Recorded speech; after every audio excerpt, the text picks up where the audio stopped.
Hi, Chris Killian with ComicBook.com. It's so nice to meet you, Antonio. I saw the movie 2 nights ago with my son, and we loved it. I thought it was hilarious. Probably my favorite one since Shrek 2. So, in your opinion, is there anything more painful than a Spanish splinter? Probably not. I didn't even know that was a thing until I watched this movie, and now it's Me my worst nightmare. neither.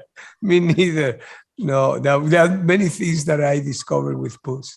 Actually, that's one of those. Yeah, it looks awful. So, The Last Wish gets surprisingly dark.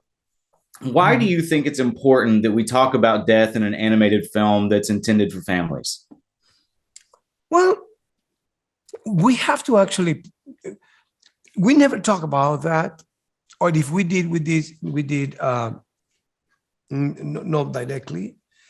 But I suppose that the years of the pandemic has something to do with putting on the table the possibility of reflecting in front of a very young audience about life and death. And I think it came out to be very positive in the way that we did it, because in reality, what comes out at the end is not so much death, but how beautiful is that supreme the value of life itself as the most important thing that we have, our existence.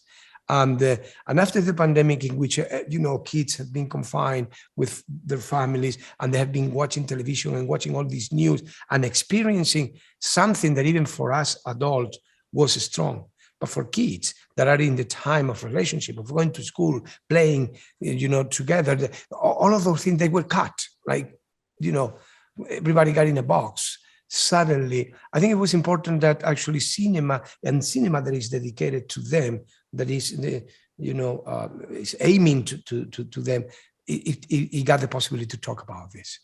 Yeah. In a way in which, and through a character that they love, that has been always, uplift character, and suddenly it's vulnerable, and you discover the vulnerabilities of this character, and another side of ourselves as humans, even through a cat.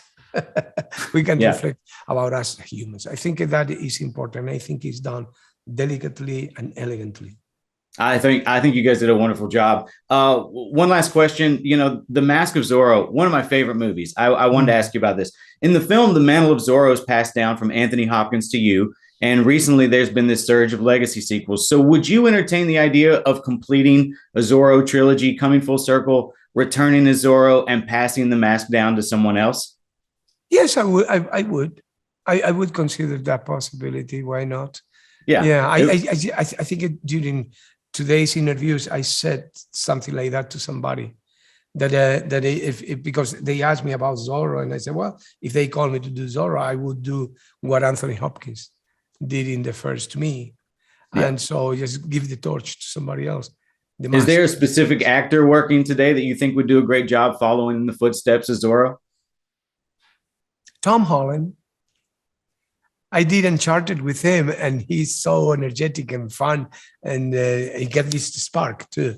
Why not? I love that. Thank you so much for taking the time to talk with me, Antonio. I really appreciate it. Welcome. Thank you.